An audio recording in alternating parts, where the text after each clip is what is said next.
This year, the world lost two giants of wildlife conservation, Dr. Ian Douglas Hamilton on December 8th and Dr. Jane Goodall on October 1st.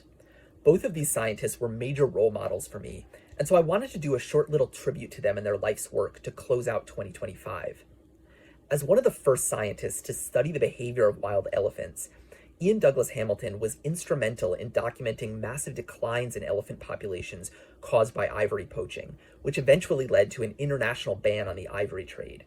In 1993, he founded the conservation organization Save the Elephants, which I've collaborated with closely since 2019. I was fortunate enough to get to know Ian personally and spend some time with him in the field. He was always extremely encouraging and curious about my work, and he loved sharing stories about individual elephants.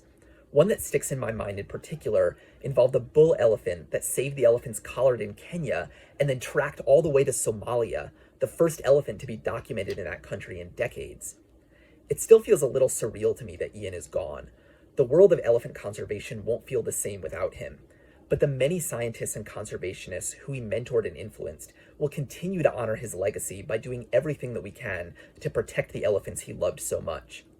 Sadly, I never got the chance to meet Jane Goodall, but she was a huge inspiration to me ever since I was a little kid. She was one of the first scientists to study the behavior of wild chimpanzees, and she made the groundbreaking discovery that chimpanzees use tools, for example, intentionally stripping the leaves off of a twig and then using it to fish for termites.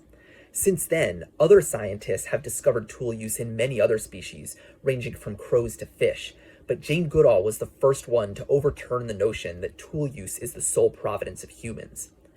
Jane Goodall was also a passionate advocate for both wildlife conservation and the rights of individual animals, including domesticated species.